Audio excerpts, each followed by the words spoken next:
Hi, നിങ്ങളെല്ലാവരും സുഖമായി സ്വസ്ഥമായി അവരവരുടെ വീടുകളിൽ ഇരിക്കുകയാണ് എന്ന് വിശ്വസിക്കുന്നു. നിങ്ങളെല്ലാവരും ഭാഗ്യവാന്മാരും ഭാഗ്യവതികളുമാണ്. 2020 ജീവിച്ചിരിക്കുക എന്നുള്ളതാണ് ഏറ്റവും വലിയ വിജയം, ആശ്വാസം, ഭാഗ്യം. അങ്ങനെയാണെങ്കിൽ നമുക്ക് ഇനി എങ്ങനെ നമ്മുടെ ഉള്ള കഴിവുകളൊക്കെ വെച്ച് നമുക്കെങ്ങനെ നമ്മളെ ഏറ്റവും നന്നായിട്ട് എക്സ്പ്ലോർ ചെയ്യാൻ സാധിക്കും?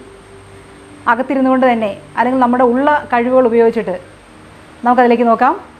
ഇന്ന് ഞാനിവിടെ നിങ്ങളോട് പറയാൻ ആഗ്രഹിക്കുന്നത് വളരെ പ്രയോജനമുള്ള, നമുക്കെങ്ങനെ നന്നായിട്ട് സംസാരിക്കാൻ സാധിക്കും, നല്ല വാക്കുകൾ, നല്ല ചിന്തകളൊക്കെ നമുക്ക് നിന്ന് എങ്ങനെ വളരാൻ സാധിക്കും എന്നുള്ള ഒരു മുദ്രയിലൂടെയാണ്. അതിലേക്ക് പോകും മുമ്പ് നമ്മളൊക്കെ കുഞ്ഞുനാളിലെ ഏറ്റവും കൂടുതൽ ആശ്വസിച്ചിരുന്നത് ആരുടെ കൂടെ ഏറ്റവും കൂടുതൽ ഉള്ളപ്പോഴായിരുന്നു? നിസ്സംശയം പറയാം, നമ്മുടെ അമ്മമാർ നമ്മളെ എടുക്കുമ്പോഴാണ് നമുക്ക് ഏറ്റവും കൂടുതൽ ഒരു സാന്ത്വനം കിട്ടിയിരുന്നത്. അതെന്തുകൊണ്ടാണ്? നമ്മളുടെ ജനിക്കുന്നതിന് മുമ്പ് തന്നെ നമ്മൾ അമ്മയുടെ ഗർഭപാത്രത്തിലായിരുന്നപ്പോൾ തന്നെ നമ്മൾ കേട്ട് വളർന്ന ഒരു താളമുണ്ട് അല്ലേ, നമ്മുടെ അമ്മയുടെ ഹൃദയതാളം. ആ താളം അതിനോട് ചേർന്ന് നമ്മൾ കിടക്കുമ്പോൾ നമുക്ക് ഒരേ ശരീരമായിട്ടും ഒരേ മനസ്സായിട്ടും നമ്മൾ മാറുന്നു. അങ്ങനെയാണെങ്കിൽ ഈ ശബ്ദത്തിന് ഇത്രയും പ്രത്യേകത ഉണ്ടെങ്കിൽ നമ്മൾ പറയുന്ന വാക്കുകൾക്കും നമ്മൾ കേൾക്കുന്ന വാക്കുകൾക്കും ഒരുപാട് ആഴങ്ങളില്ലേ? തീർച്ചയായിട്ടും ഉണ്ട്. നമ്മൾ വലിയ സൗണ്ട് സിസ്റ്റത്തിൻ്റെയൊക്കെ അടുത്ത് പോയിട്ട് നമ്മൾ വലിയ പ്രോഗ്രാം കാണുമ്പോഴത്തേക്കും അവിടെ സ്റ്റേജിൽ എന്താണോ നടക്കുന്നത് അതിൻ്റെ ഒരു വൈബ്രേഷൻ നമ്മുടെ ശരീരത്തിലൂടെ പാസ് ചെയ്ത് പോകുന്നതായിട്ട് നമുക്ക് കാണാൻ സാധിക്കും. അത് നമ്മുടെ ശരീരത്തിൽ 60% വെള്ളം ഉള്ളതുകൊണ്ടാണ്, ജലാംശമുണ്ട്. നമ്മളൊരു വെള്ളത്തിൽ കല്ലിടുമ്പോൾ അതിനകത്തുണ്ടാകുന്ന വൈബ്രേഷൻ പോലെ തന്നെ നമ്മുടെ ഓരോ ശബ്ദവും നമ്മുടെ ശരീരം സ്വീകരിക്കുന്നുണ്ട്. അത് കടന്നു പോകുമ്പോഴത്തേക്കും നമ്മുടെ ശരീരത്തിന് അതിനനുസരിച്ച് മാറ്റങ്ങൾ ഉണ്ടാകുന്നുണ്ട്. അപ്പോൾ ഇത്രയേറെ പ്രാധാന്യമുള്ള ഈ ശബ്ദത്തിന് നമ്മൾ വളരെ ശ്രദ്ധ കൊടുക്കേണ്ട സമയമായി.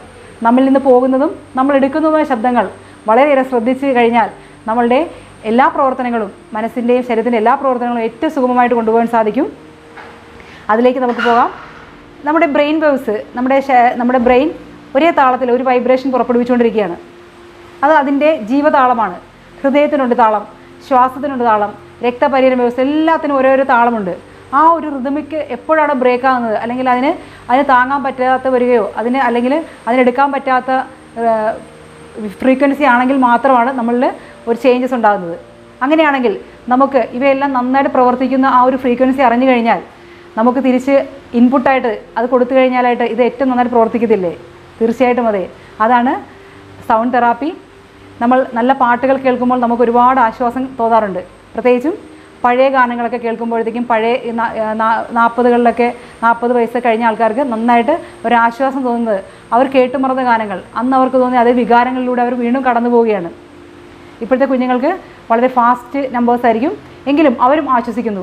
അപ്പോൾ എല്ലാവരും മ്യൂസിക് എല്ലാവരും എൻജോയ് ചെയ്യുന്നതിൻ്റെ ഒരു പിന്നിലുള്ള രഹസ്യം എന്ന് പറഞ്ഞാൽ നമ്മളുടെ മനസ്സിനെയും ശരീരത്തിനെയും ഒരുപോലെ ഉത്തേജിപ്പിക്കുവാനായിട്ട് സൗണ്ടിന് കഴിയുന്നു.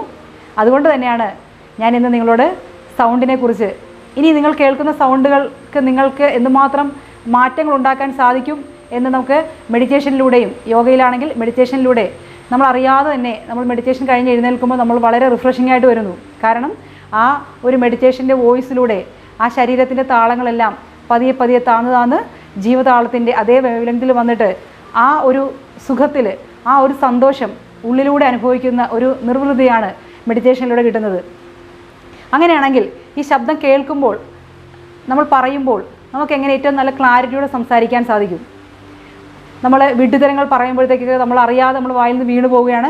പക്ഷേ ആ ശബ്ദവും ഇങ്ങനെ ശബ്ദത്തിനെല്ലാം ശക്തി ഉണ്ടെങ്കിൽ, ഈ ശബ്ദം നമ്മൾ പുറത്തോട്ട് വിടുന്ന മണ്ടത്തരങ്ങളാണെങ്കിൽ പോലും അതിനും ശക്തി ഉണ്ടെങ്കിൽ നമ്മൾ തീർച്ചയായിട്ടും ശ്രദ്ധിക്കേണ്ടതാണ്.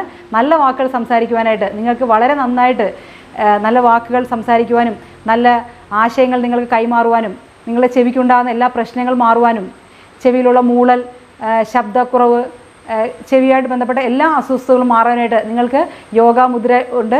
അത് നിങ്ങൾ പ്രാക്ടീസ് ചെയ്യുക. ദിവസവും 1 മണിക്കൂറെങ്കിലും പ്രാക്ടീസ് ചെയ്യുവാണെങ്കിൽ നിങ്ങളുടെ ശബ്ദവുമായിട്ട് ബന്ധപ്പെട്ട, നിങ്ങളുടെ ആകാശതത്വവുമായിട്ട് ബന്ധപ്പെട്ട എല്ലാ രോഗങ്ങൾക്കും ഒരു പരിഹാരമായിട്ട് മാറുന്നതാണ്.